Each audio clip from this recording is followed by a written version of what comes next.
Jeff, thanks for joining me today, buddy. Yeah, no problem, man. Hey, so humor the audience here. Tell us a little bit about what Data Shield does. Sure.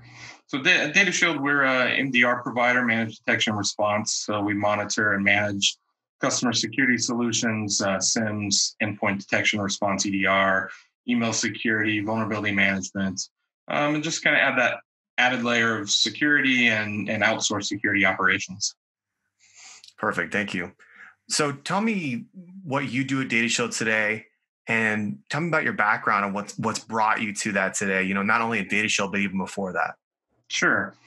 I'm the CISO of Data Shield. I currently run the security operations, both customer facing and internal, as well as I have the R&D group that develops our Shield Vision and other platforms. My background's kind of all over the place. I kind of started off kind of more on the systems and storage side, moved into networking, managed very large networks, and then moved into security from there.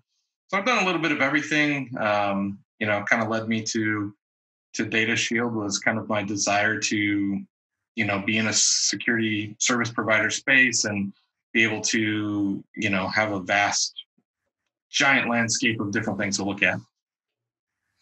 Thanks for the background. I appreciate it. So let's move on. I wanted to chat with you today.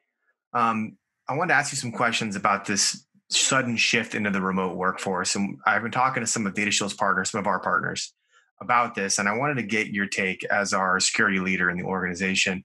Sure. Let's talk about the marketing hype. We've all seen this. It's been bananas, what's going on, not just in cybersecurity and in every industry from a sales and marketing standpoint. It's been a little bit overboard in my opinion.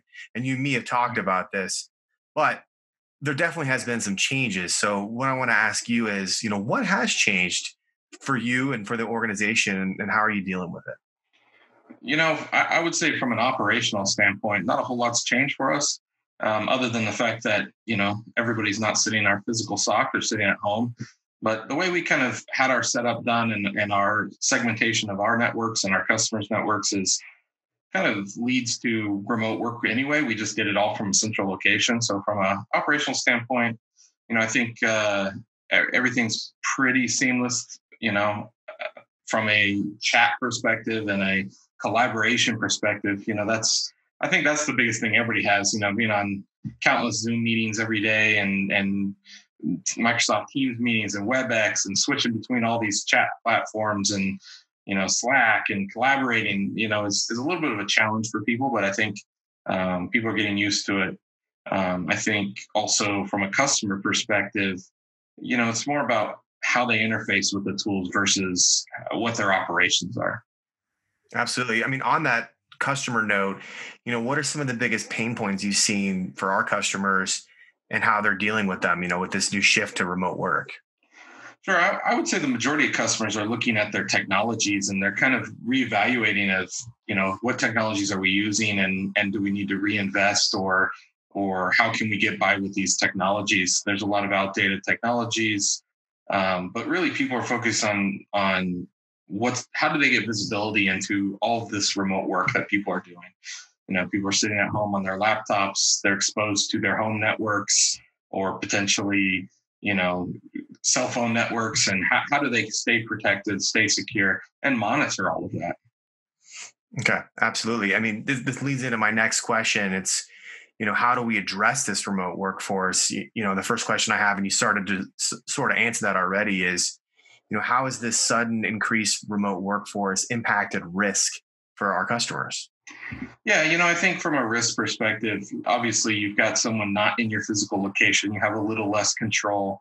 So from an overall risk standpoint for your business, it's, who's accessing your private information, your PII, who's accessing your customers' information, how are they getting access to it? And then, how are those machines secured? I think that's part of it. Secondarily, I think from a remote workforce standpoint, it's all about visibility, right? So how do I have visibility into my VPN endpoints and the servers they're accessing, the data they're accessing, my endpoints, keeping endpoints up to date and patched secure, monitored all remotely requires a kind of a shift in a lot of companies and organizations.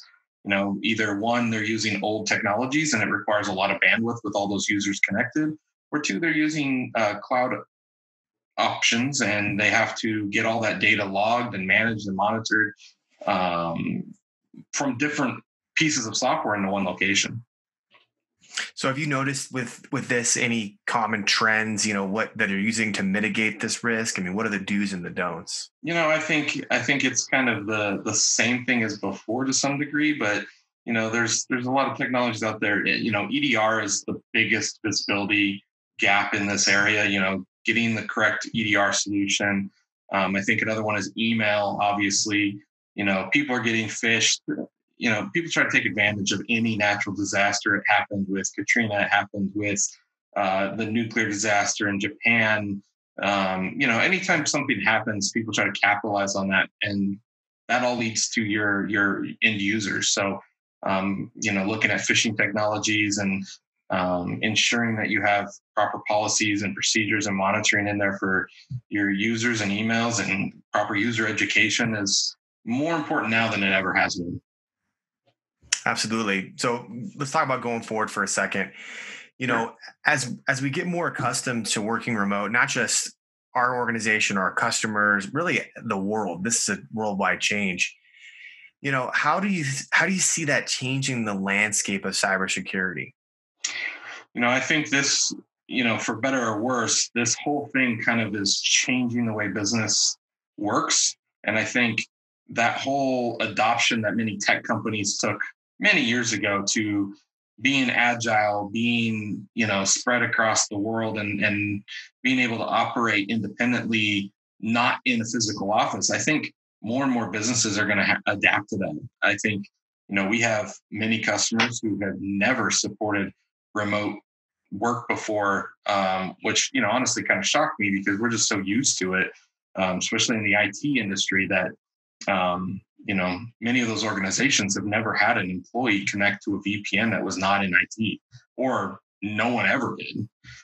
So I think, from a risk perspective, there'll be a lot more risk management that's around, remote networks and rules on employees. I think acceptable use policies and things like that are going to get revamped to try to adjust to what people are doing at home. Do you think that the Data Shield, how does our service or our value proposition change? Honestly, I don't feel like it changes a whole lot. If you look at the common problems in a data center, in a cloud, they're all the same. It's misconfigurations, it's, exposed data, it's monitoring of situations. What I think is the larger and larger scale that you'll see is integrations into more cloud-based tools and being able to get data out of cloud-based tools to be able to aggregate that. So from our perspective, it's really not a whole lot's different other than people are updating tools and getting newer or tool sets that fit what their pain points are that we can monitor. So I think threat hunting and security operations and, engineering management of these tools, the real big difference is they're just more and more in the cloud or remote. It's great, Jeff. I appreciate you giving me all the input and playing along with me. We work at the same organization. So I was asking you a lot of redundant questions, but I appreciate it. I did want to see if you had any parting words, though, out there, anything cybersecurity related or otherwise. I think in these times, it's very scary. As you know, I had a situation where my daughter had to have emergency surgery. And I could tell you the things that especially healthcare workers and others have to deal with has been a real big eye opener for me. And it's really put things in the light that we're very fortunate to be extremely busy in these times and be able to help out and, provide some of our customers service when their businesses are hurting. And I think, everyone will get through it. And I think security stays the same. It's still a people problem and a processing problem. So I think as we move forward, it's continuing to get visibility into your networks and, more and more there's outsourced providers out there to help.